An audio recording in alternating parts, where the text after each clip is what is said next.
¿Sabes qué es la SBIT? Es la Secretaría contra la Violencia Sexual, Explotación y Trata de Personas. Esta secretaría existe desde el 2009 como resultado de la aprobación de la Ley BET. Su rol es de gran importancia y hoy te contaremos un poco más. Soy Kimberly Baltazar, mujer garífono. Y Damaris Lemus, mujer Xinca, quienes a partir de una serie de 3 podcasts te iremos acompañando para discutir estos temas que son tan relevantes en nuestros espacios. Cada una irá contando historia de nuestras comunidades y entretejiéndolas con conceptos importantes para comprenderlas mejor. Hoy me acompaña la licenciada Génesis Urbina, directora contra la violencia sexual de la Secretaría contra la Violencia Sexual, Explotación y Trata de Personas, SBET, para discutir el tema de violencia sexual. Licenciada, por favor, cuéntenos, ¿cuál es la definición de violencia sexual? Bueno, la violencia sexual, para poder explicarlo de una manera más sencilla, tiene algunos elementos a considerar. El primer elemento tiene que ver con el consentimiento. El segundo, con algo tan íntimo como es la sexualidad de las personas, la realización de actos. Y en su caso, también el sano desarrollo de niños, niñas y adolescentes. Conjugando todos estos elementos, la violencia sexual es una serie de actos, diversos actos, porque no solamente hay una forma de manifestar la violencia sexual, que lo que llevan es implícita una intención de violentar ese consentimiento de la persona para realizar actos sexuales que le competen únicamente a la persona, porque tiene que dar su consentimiento expreso. O en su caso, si hablamos niños, niñas o adolescentes, que se irrumpa de manera bruta o que se atente o que se perjudique de una manera no sana el desarrollo que todo niño, niña o adolescente debe tener en el ámbito de su sexualidad. Muchas gracias, licenciada. ¿Nos puede compartir también qué delitos y acciones caben dentro de esta definición? Bueno, la ley indica varios delitos. El más común, y creo que es el que la mayoría de personas conocemos, es la violación. Pero si tuviera que mencionar otros delitos que están relacionados con la violencia sexual, serían la agresión sexual, la violación a la intimidad sexual, el exhibicionismo sexual, el ingreso a espectáculos y distribución de material pornográfico a personas menores de edad, y la seducción y el chantaje por el medio de uso de las tecnologías de la información que atentan contra de niños, niñas y adolescentes. Y por último, licenciada Urbina, ¿nos puede mencionar cuáles son las consecuencias legales de estas acciones? Bueno, estos delitos todos tienen sanciones que implican que una persona va a estar presa o privada de libertad. Cada delito tiene distinta temporalidad. Si hablamos de los que son más sencillos, digamos, y que tienen una menor pena, podría hablarte de la violación a la intimidad sexual. Pero si hablamos de los más severos y que son los más comunes, podría hablarte de la violación y de la agresión sexual. Pero hablando de la violación, la pena más alta para este delito son 12 años para una persona estar privada de libertad, o sea, estar presa. Estas penas pueden ir variando. Eso significa que hay ciertas condiciones que pueden hacer que una situación en particular sea más grave.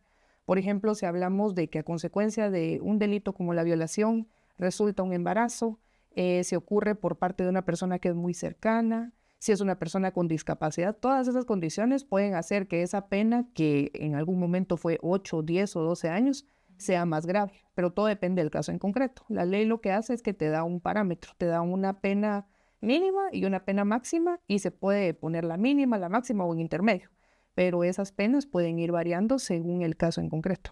Gracias, licenciada. Ahora procederé a contarle una historia sobre una situación que ha sucedido en una de las comunidades Xinca. Y después de la historia me gustaría hacerle a usted algunas preguntas. Resulta que en una comunidad Xinca una joven trabajadora fue encontrada al amanecer cerca de un lago de la localidad, víctima de una violación.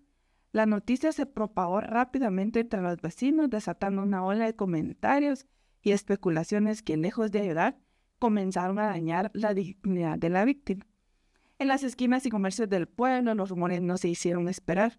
Algunos vecinos sugerían que ella había provocado la situación en una supuesta fiesta. Otros condenaban el acto, que la mujer estaría fuera a tan altas horas de la noche. Las murmuraciones escalaron hasta culpar a los padres por descuido, y el caso se convirtió en un tema de conversación en cada rincón de la comunidad. El hecho generó temor entre los habitantes, pues era inusual que algo así ocurriera en un espacio público. La comunidad, que preciaba de sus valores morales y religiosos, se vio sacudir. Tristemente, muchas mujeres, en lugar de mostrar solidaridad con la víctima, perpetuaron los prejuicios, comentarios que culpabilizaban a la víctima. La verdad revelada tiempo después expuso una realidad muy diferente. La joven había estado cubriendo un turno extra en su trabajo. Al regresar a casa, fue interceptada por una pareja en estado de ebriedad que, amenazándola con cuchillo, la forzaron a bajar al lago, donde ambos participaron en una violación. Referente a la historia que acaba de escuchar, me gustaría saber qué delitos específicos se cometieron en este caso y cuáles son las penas establecidas por la ley. Bueno, pueden haber varios, pero si hablamos de la violencia sexual, el delito que claramente ocurrió fue una violación. Esta violación tiene una pena que va de 8 a 12 años, pero la ley nos permite, como te indicaba anteriormente, que esas penas puedan ir variando un poco por algunas circunstancias. Y aquí una de las circunstancias que me parece pues muy interesante primero es que era de noche.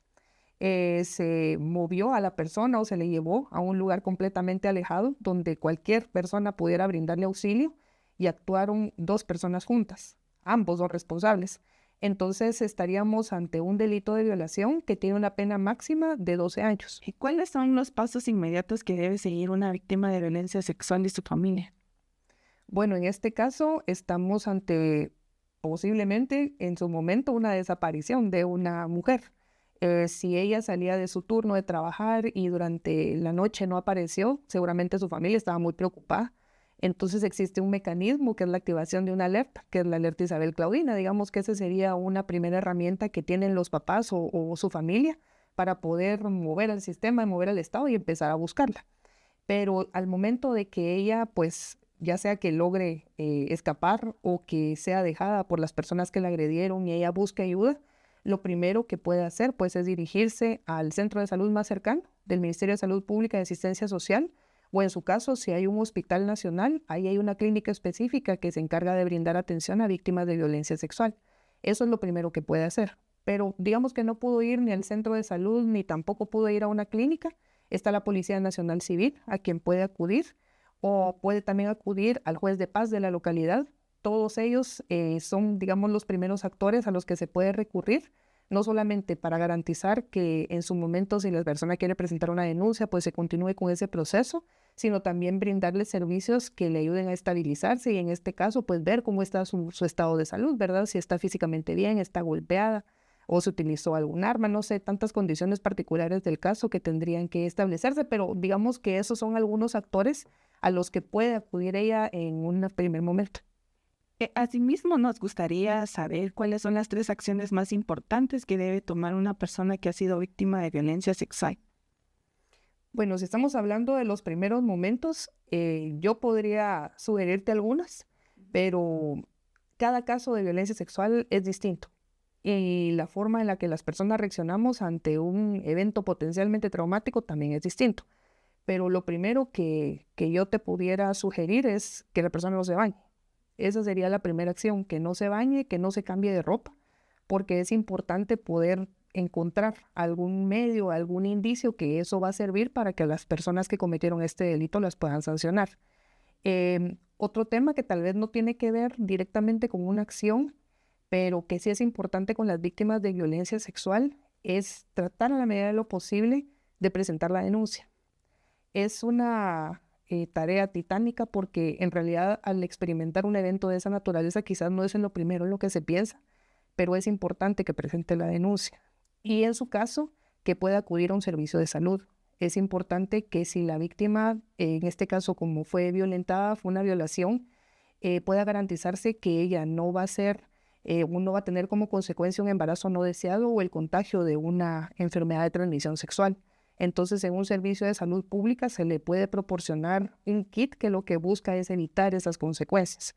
Eso digamos que serían 3 grandes acciones, pero no es lo único. Posteriormente, sí es importante que se le pueda brindar un acompañamiento psicológico, porque tomando en cuenta el contexto del caso en concreto y que ella viene de trabajar, pues va a retomar la normalidad de su vida en algún momento. Entonces, el acompañamiento de un psicólogo es fundamental también.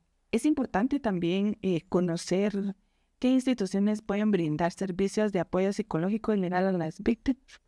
Bueno, dentro de las instituciones públicas, ya hice referencia al Ministerio de Salud Pública y Asistencia Social, que puede brindar la atención psicológica.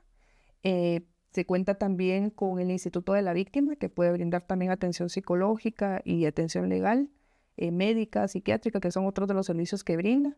Está la Defensoría de la Mujer Indígena y depende de cada localidad, pues hay redes de derivación donde hay actores de sociedad civil a los que se puede acudir también y que brindan ese tipo de servicios. Muchas gracias, licenciada Urbina, por el tiempo y espacio que nos brindó, también por la información tan valiosa que nos ha brindado, que nos ha compartido, no solo para nosotros, sino también para esa audiencia, ¿verdad?, que nos está escuchando desde su casita, ¿verdad? Muchas veces se desconoce este tipo de delitos y creo que usted nos los ha traído a la mesa de forma exquisita y de la forma más sencilla que nosotros podamos entender. Muchas gracias.